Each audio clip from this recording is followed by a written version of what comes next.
आगाज में आपको बताएं, गैर मामूली सियासी सूरत हाल पर सुप्रीम कोर्ट अज़खुद नोटिस की समाअत जारी है। असम्बली कार्रवाई शुरू होते ही फवाद चौधरी ने पॉइंट ऑफ ऑर्डर मांग लिया। नईम बुखारी की जानिब से कहा गया, तहरीक अदम एतमाद पर वोटिंग शुरू हो जाती तो पॉइंट ऑफ ऑर्डर नहीं लिया जा सकता था। मोशन और तहरीक के लफ्ज में क्या फ़र्क है? जस्टिस एजाजुल एहसन ने यह इस्तफसार किया। मोशन और तहरीक दोनों आपस में रिश्तेदार हैं। नईम बुखारी की जानिब से कहा गया, क्या डिप्टी स्पीकर आईनी मैंडेट से इनहराफ कर सकता है? जस्टिस जमाल खान मंदोखेल ने यह इस्तफसार किया, क्या एजेंडे में तहरीक अदम एतमाद होने का मतलब वोटिंग के लिए पेश होना नहीं? तहरीक अदम एतमाद के अलावा पार्लियामान की किसी कार्रवाई का तरीका आइन में दर्ज नहीं। क्या असम्बली रूल्स का सहारा लेकर आईनी अमल को रोका जा सकता है? जस्टिस जमाल मंदोखेल की जानिब से यह इस्तफसार किया गया, क्या आईनी अमल से इनहराफ पर कोई कार्रवाई हो सकती है? पार्लियामेंट कमेटी के मीटिंग मिनट्स अदालत में पेश किए। इसी पर बात करेंगे। नुमाइंदा दुनिया न्यूज़ कमरुल मुनव्वर हमारे साथ मौजूद हैं। कमर, बताइएगा, सुबह 9:30 बजे से समाअत जारी है, कौन कौन दलाइल दे चुका है और किस किस की जानिब से अभी दलाइल देना बाकी है? जी बिल्कुल, आज सुबह जब समाअत शुरू की गई थी तो जो सदर आरिफ अलवी हैं उनके वकील अली जफर जो थे उन्होंने बयान अपने दलाइल दिए थे और उसके बाद वज़ीर आज़म पाकिस्तान इमरान खान के वकील इम्तियाज सदीकी जो हैं उन्होंने भी अपने दलाइल जो है मुकम्मल कर ली। अब नईम बुखारी जो हैं स्पीकर और डिप्टी स्पीकर के वकील जो हैं वो अपने दलाइल जो हैं वो पेश कर रहे हैं और इस हवाले से अभी उन्होंने अदालत के अंदर पार्लिमानी कमेटी व कौमी सलामती के इजलास के मिनट से उसको अदालत के सामने पेश किया है और इस हवाले से जो जजी साहबान थे उनका ये कहना था कि पार्लिमानी कमेटी कौमी सलामती इजलास में 57 अरकान मौजूद थे। चीफ जस्टिस ने यह भी कहा कि अरकान असम्बली के नोटिस में खत के मंदरजात आ गए थे, जिस पर चीफ जस्टिस ने यह भी पूछा कि पॉइंट ऑफ ऑर्डर पर रूलिंग की बजाय अपोजिशन से जवाब नहीं लेना चाहिए था, जिस पर नईम बुखारी जो वकील हैं स्पीकर और डिप्टी स्पीकर के उनकी जानिब से कहा गया कि पॉइंट ऑफ ऑर्डर पर बहस नहीं होती। नईम बुखारी ने इस हवाले से ये भी कहा कि असम्बली कार्रवाई शुरू होते ही फवाद चौधरी ने पॉइंट ऑफ ऑर्डर मांग लिया था और तहरीक अदम एतमाद पर वोटिंग शुरू हो जाती तो पॉइंट ऑफ ऑर्डर नहीं लिया जा सकता था, जिस पर जस्टिस एजाजुल एहसन ने पूछा कि मोशन और तहरीक के लफ्ज में क्या फर्क है। वकील नईम बुखारी ने बताया कि मोशन और तहरीक दोनों आपस में रिश्तेदार हैं और आर्टिकल जिस पर जस्टिस जमाल मंदोखेल ने पूछा कि आर्टिकल 95 का आईनी मैंडेट क्या है, क्या डिप्टी स्पीकर आईनी मैंडेट से इनहराफ कर सकता है। जो सवालात और जवाबात का सिलसिला जारी था, इस दौरान जो है नईम बुखारी जो वकील हैं उनकी जानिब से ये कहा गया कि तमाम अपोजिशन अरकान ने कहा कि सवाल नहीं पूछने, सिर्फ वोटिंग कराएं। इस शोर शराबे में डिप्टी स्पीकर ने इजलास मुलतवी कर दिया और पार्लिमानी कमेटी बराए कौमी सलामती के खत को पर ब्रीफिंग दी गई। कमेटी को बताया गया कि अदम एतमाद नाकाम हुई तो नताइज अच्छे नहीं होंगे, जिस पर चीफ जस्टिस ऑफ पाकिस्तान ने कहा कि रिकॉर्ड के मुताबिक पार्लिमानी कमेटी कौमी सलामती में 11 लोग शरीक हुए थे। चीफ जस्टिस ने यह भी कहा कि पार्लिमानी कमेटी को ब्रीफिंग देने वालों के नाम मीटिंग मिनट्स में शामिल नहीं हैं। जस्टिस एजाजुल एहसन ने इस मौका पर यह कहा कि पार्लिमानी कमेटी को ब्रीफिंग किसने दी थी। ताहम पार्लिमानी कमेटी के जो और पार्लिमानी कमेटी प्रेस कौमी सलामती के इजलास के जो मिनट्स थे वो अदालत में पेश किए गए और स्पीकर और डिप्टी स्पीकर के जो वकील हैं उन्होंने ये पढ़ के भी अदालत में सुनाए, जिस पर चीफ जस्टिस ने यह कहा कि पार्लिमानी कमेटी कौमी सलामती इजलास में 57 अरकान मौजूद थे। अरकान असम्बली के नोटिस में खत के मंदरजात जो थे वो आ गए थे, तो पॉइंट ऑफ ऑर्डर पर रूलिंग के बजाय ऑपोजिशन से जवाब नहीं लेना चाहिए था।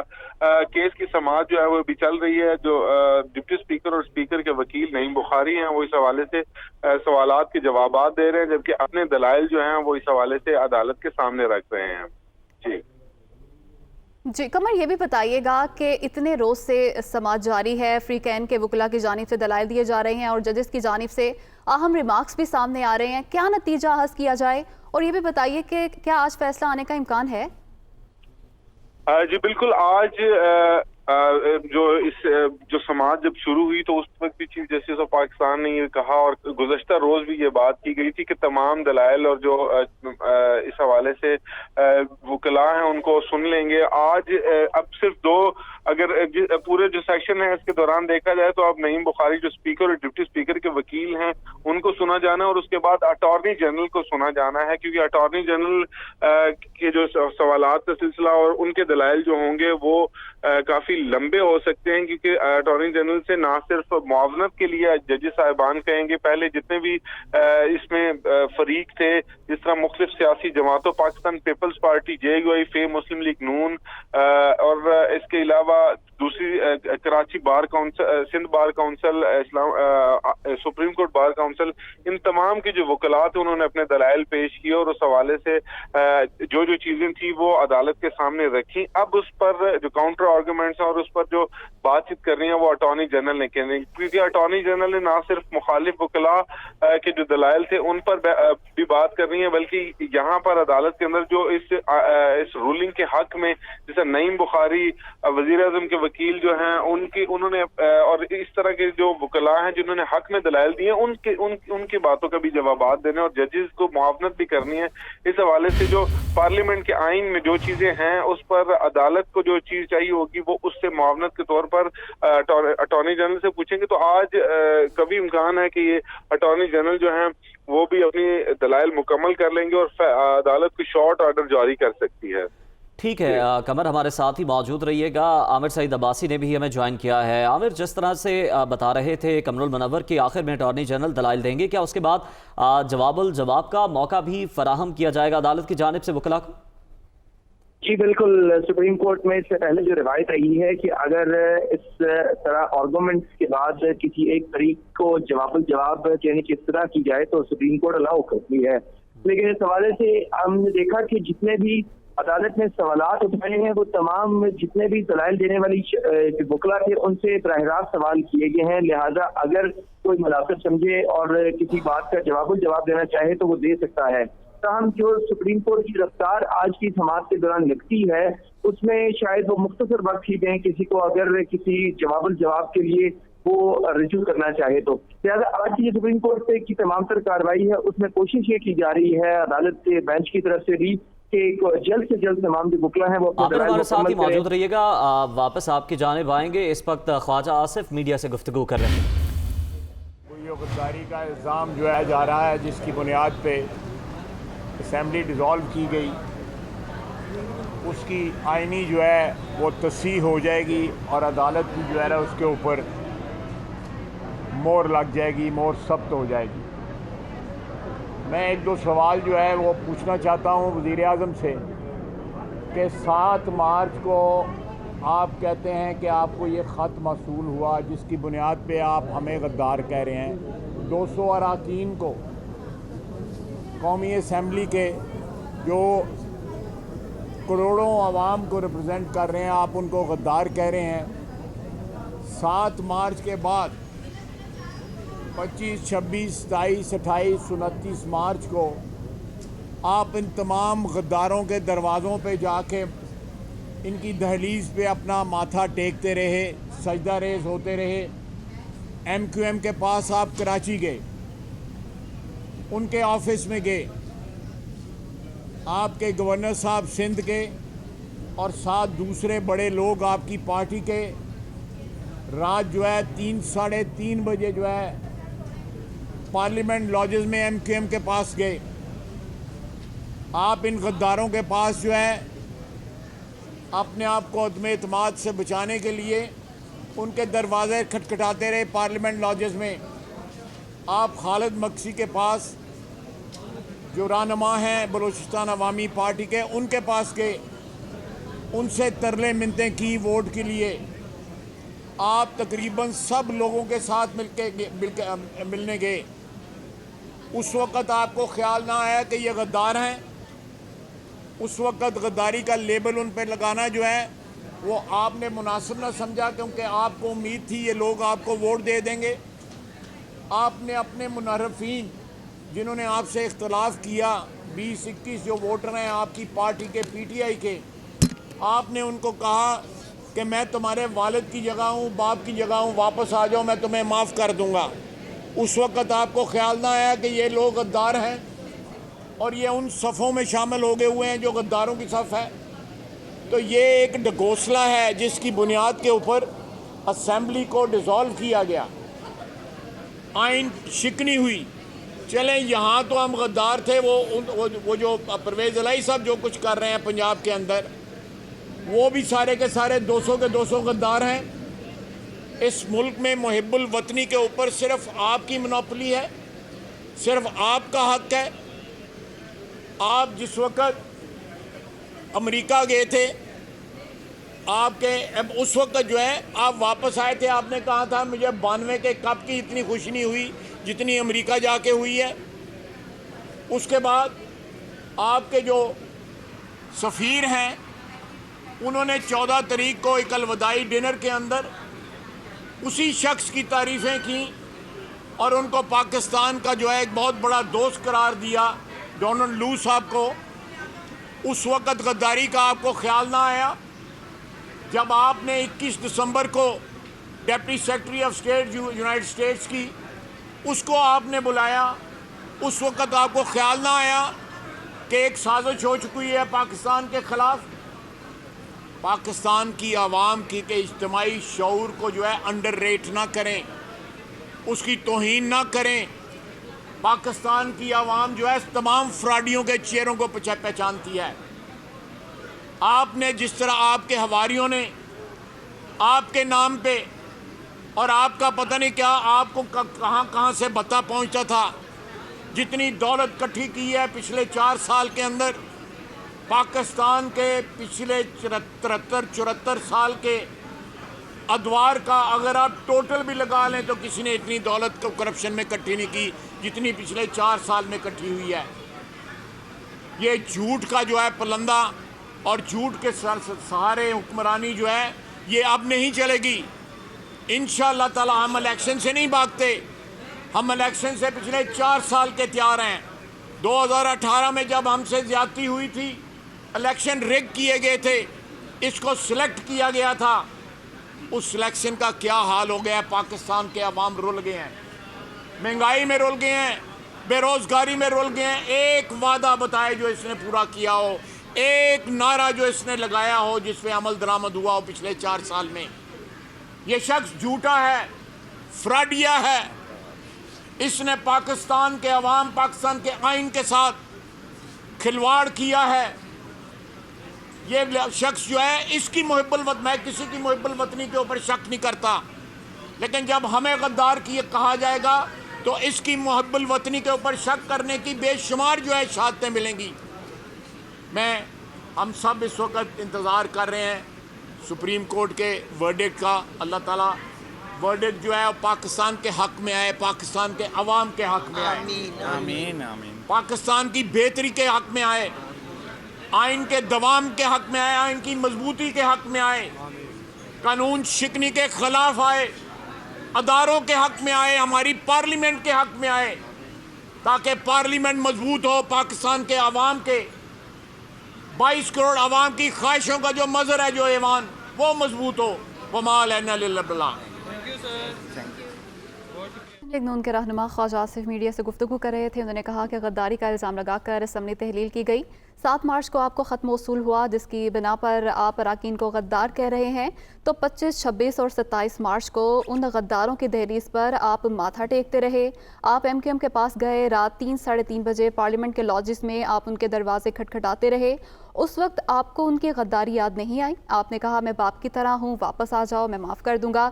तब आपको याद नहीं आया। ये सिर्फ ढकोसला है। अवाम तमाम फ्रॉडियों के चेहरों को पहचान चुकी है। झूठ के सहारे हुक्मरानी अब नहीं चलेगी। हम इलेक्शन से नहीं भाग रहे।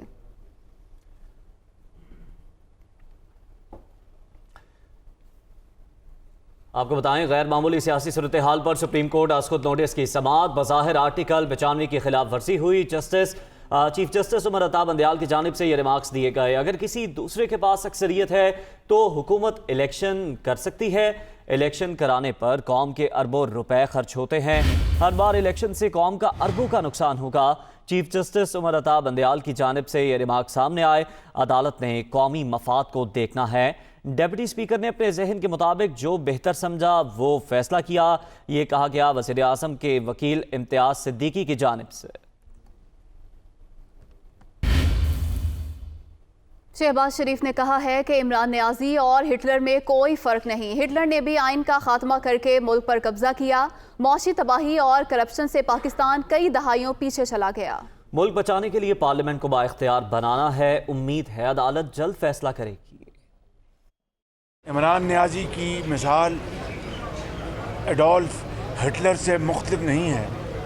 वो हिटलर नाजी था और ये इमरान नियाजी हैं। इमरान नियाजी ने 3 अप्रैल को आइन को सबोटाज किया, आइन को तोड़ दिया और अपने हमारी डिप्टी स्पीकर जो 2 साल से स्टे ऑर्डर पे था, एक आइन के ख़िलाफ़ फ़ैसला दे के इमरान नियाजी को गैर आइनी तौर पर स्टे ऑर्डर देने की कोशिश की। नेशनल सिक्योरिटी काउंसिल में जो फ़ैसले हुए हैं उनको कौम के सामने लाया जाए और जिस तरह इमरान नियाजी और उसके हवारियों ने 197 ऑनरेबल मेंबर्स को गद्दार का सर्टिफिकेट बांटा है, ये मैं समझता हूँ कि पाकिस्तान के माशरे में एक और जहर घोला गया है जिसका ख़ात्मा कोई आसान काम नहीं।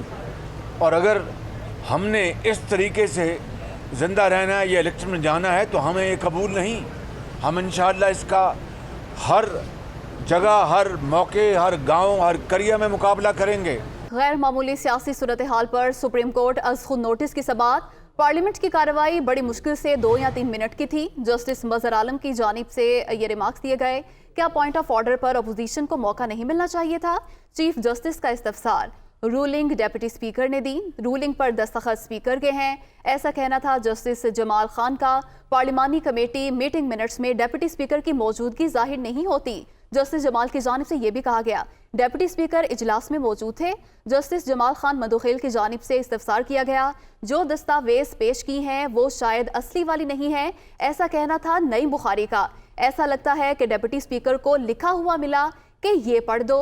जस्टिस मजहर आलम की जानिब से रिमार्क्स दिए गए और ये कहा गया। जी हाँ, आपको बताएं ये समाअत जारी है और जस्टिस मजहर आलम की जानिब से ये रिमार्क्स सामने आए हैं कि पार्लियामेंट की कार्रवाई बड़ी मुश्किल से 2 या 3 मिनट की थी। चीफ जस्टिस ने ये रिमार्क्स देते हुए कहा कि क्या पॉइंट ऑफ ऑर्डर पर ऑपोजिशन को मौका नहीं मिलना चाहिए था? शाह महमूद कुरैशी ने कहा है कि आर्टिकल 69 के तहत स्पीकर की रूलिंग को चैलेंज नहीं किया जा सकता। डिप्टी स्पीकर ने कोई आइन शिकनी नहीं की। पार्लियामेंट के मामला पार्लियामेंट में रहने चाहिए। आइन से मावरा कदम उठाना तहरीक इंसाफ की पॉलिसी नहीं। जो पार्लियामेंट के मामलात हैं वो पार्लियामेंट में रहने चाहिए। ये आर्टिकल 69 की रूह है और ये भी हमारा नुक्ता नज़र है कि जो स्पीकर की रूलिंग होती है वो फाइनल होती है। डिप्टी स्पीकर ने हमारी राय में आइन शिकनी नहीं की। हमने आइन पे हलफ लिया है। जब मेंबर बनते हैं असेंबली के तो आइन पे हलफ लेते हैं और आइन की पासदारी हम पर लाजिम है और आइन से मावरा कोई कदम उठाना ना हमारी पॉलिसी है, ना हमारी सोच है, ना इस तरफ हम कभी बढ़ेंगे। पीपल्स पार्टी रहनुमा शहीर रहमान का कहना है कि गद्दारी के पर्चे बांटने वाले शवाहिद लेकर आएं। तहरीक इंसाफ ने सच और इंसाफ का दामन बहुत पहले छोड़ दिया था। इनके सारे दोस्त और हवारी चोर हैं जो फसली बटेरों की तरह उड़ रहे हैं। नाम ECL में शामिल किए जाएं। शहीर रहमान इस्लामाबाद में मीडिया से गुफ्तगू कर रही थी। हमारे सारे MNAs क्या गद्दार हैं? कौन ये बांट रहा है गद्दारी के पर्चे? कौन होते हैं वो? तो उनसे कहें कि शवाहिद लेकर आएं। हम भी देखेंगे कौन गद्दार है, कौन वफादार है। हम भी देखेंगे कि आइन की बालादस्ती कौन करता है। ये तो वाज़े हो गया है सबके सामने खुलेआम कि तहरीक इंसाफ ने इंसाफ का बहुत पहले दामन छोड़ दिया था। इनके सारे दोस्त, इनके सारे हवारी, इनके चोर चकार वो अब सब फसली बटेरों की तरह उड़ने लगे हैं। और पाकिस्तान का सरमाया आप लोगों के टैक्सेस का लेके बाहर जा रहे हैं। इनको किसी ने ECL पे क्यों नहीं डाला? पूछें, इस पूरी हुकूमत को ECL पे डाला जाए। तहरीक इंसाफ के रहनुमा सेनेटर फैसल जावेद का कहना है कि आइंदा इलेक्शन की तैयारी कर रहे हैं। ऑपोजिशन ने इक़्तिदार तब्दील करके नैब, वोटिंग मशीन और ओवरसीज पाकिस्तानियों का वोट का हक खत्म करना था। ये अपने अज़ाइम में कामयाब नहीं हुए। इमरान खान आइंदा इलेक्शन में 2/3 अक्सरियत से जीतेंगे। वो इस्लामाबाद में मीडिया से गुफ्तगू कर रहे थे। इंतखाबात की जो तैयारियां हैं वो हमारी अरूज पर हों और इन्होंने जो 3 बैरूनी जो एजेंट्स हैं, 3 जो बैरूनी एजेंट्स हैं, इन्होंने तहरीक अदम एतमाद ला के इमरान खान को हटा के खुद आके इन हाउस तब्दीली रजीम चेंज करके सबसे पहला काम क्या करना था? खुदा न खास्ता अगर ये इस साजिश में कामयाब हो जाते तो पहला काम क्या करना था? इन्होंने इलेक्ट्रॉनिक वोटिंग मशीन को ख़त्म करना था, इन्होंने नैब को ख़त्म करना था, इन्होंने ओवरसीज़ की वोटिंग को ख़त्म करना था। इनके ये इरादे थे, इनके ये इरादे थे और इंशाल्लाह इन इरादों में ये कामयाब नहीं होंगे, क्योंकि पाकिस्तान की तारीख का सबसे फ्री एंड फेयर इलेक्शन होने जा रहा है 3 महीने के बाद। 3 महीने के बाद इलेक्शन होगा इलेक्ट्रॉनिक वोटिंग मशीन पर और इंशाल्लाह इमरान खान साहब 2/3 अक्सरियत लेकर वापस आएंगे। मुस्लिम लीग नून के रहनुमा मोहम्मद जुबैर का कहना है कि पाकिस्तान की तारीख में पहली मरतबा ऐसा हुआ है कि पंजाब असम्बली को ताले लगा दिए गए हैं। जबकि दानियाल चौधरी ने कहा कि खुद को वफादार कहने वालों ने मुल्क का बेड़ा गर्क कर दिया। अगर अमेरिका ने धमकी दी तो फिर उसका नाम लेते क्यों डरते हो? मुस्लिम लीग की रहनुमा सुप्रीम कोर्ट के बाहर मीडिया से गुफ्तगू कर रहे थे। जमहूरियत की बुनियाद होती है कि वोट काउंट अलाउ किया जाए। लाहौर में भी सबने देखा कि 200 पंजाब असम्बली के मेंबरान जो हैं वो हमजा शहबाज को वोट देने के लिए तैयार हैं, लेकिन असम्बली को ताले लगाए हुए हैं। ये पहली दफ़ा पाकिस्तान में हुआ है। 50 की दहाई में भी जब पाकिस्तान में खिलवाड़ किया जाता था उस वक्त भी ये नहीं किया जाता था। कहते हैं कि जी हम बहुत नेशनलिस्ट हैं, हम पाकिस्तान के हक में, और आप लोग नून लीग और ये जितनी PDM और जितनी जमातें हैं पार्लियामेंट की, इनके अलावा गद्दार हैं। तुमने तो पाकिस्तान का सत्यानाश कर दिया है। सऊदी अरेबिया जैसा दोस्त मुल्क जो है उसको आपने इतना खफा कर दिया कि उन्होंने पहली मरतबा बजाय इमदाद देने के पाकिस्तान से अपने पैसे वापस मांग लिए। चीन में आपने गालियां दी उनको कि ये सारे जो ठेके आपने CPEC में किए करप्शन की बुनियाद पे किए हैं। अब आखिरकार ये अमेरिका को पड़ गया कि जी अमेरिका, और फिर इतनी जुर्रत नहीं है, इतनी अखलाकी जुर्रत नहीं है कि तुम कौम को खिताब कर रहे हो, वजीर आजम हो, तो फिर गिट्टे जोड़ के बोलो ना कि अमेरिका है। दूसरी जानिब इंटरबैंक में डॉलर तारीख की बुलंद तरीन सतह पर पहुंच गया। इंटरबैंक में डॉलर 2 रुपये 87 पैसे महंगा होकर 189 रुपये पर ट्रेड हो रहा है। 8 मार्च से अब तक इंटरबैंक में डॉलर 11 रुपये 26 पैसे महंगा हुआ। रवा माली साल में अब तक डॉलर 31 रुपये 26 पैसे महंगा हो चुका है। इसी पर बात करेंगे। Head of business desk Haris Zameer हमारे साथ मौजूद हैं। हारिस, बताइएगा रुपए की गिरावट का सिलसिला कैसे थमेगा? जी, सिर्फ थमेगा इस वक्त के जब हमारी जो है कोई नई हुकूमत या कोई नए फाइनेंस मिनिस्टर या जो शौकत तरीन साहब दोबारा आए और IMF से बातचीत करें, ताकि उससे एशियन डेवलपमेंट बैंक और वर्ल्ड बैंक से जो एक सिलसिला कर्जों का रुका हुआ है वो मिले। इसके साथ साथ हमारे जो है सबसे मसला ये है कि जो फॉरेन इन्वेस्टर्स हैं उसकी भी सेलिंग थी। जब से रशिया यूक्रेन का सिलसिला हुआ तो उससे हमारे फॉरेन सेलिंग भी बढ़ गई थी, और पिछले 1 माह में जब से अदम एतमाद का सिलसिला शुरू हुआ है, जो कर्जों की अदायगी है उसकी पेमेंट थी तकरीबन, उससे फॉरेन एक्सचेंज रिजर्व भी $4 बिलियन कम हो चुके हैं। इम्पोर्ट्स जो है वो तेजी से बढ़ रही है, क्योंकि कमोडिटी प्राइसेस जो है वो इंटरनेशनली अगर पिछले साल के मवाजने से देखा जाए तो 70 से 80% बढ़ी हुई है। तो उससे हमारे जो रिजर्व्स हैं और प्लस जो अदायगी है उसका प्रेशर ज़्यादा है, और मुसलसल जो है वो डॉलर की जो है उड़ान जारी है। और सिर्फ इसी वजह से रुक सकता है कि हमारे यहाँ कुछ अनसर्टेनिटी खत्म हो, ताकि एक हमारे पास लाएअमल तैयार हो कि हमको इसको किस तरीके से काबू पाना है। जी हारिस ज़मीर, बहुत शुक्रिया आपका।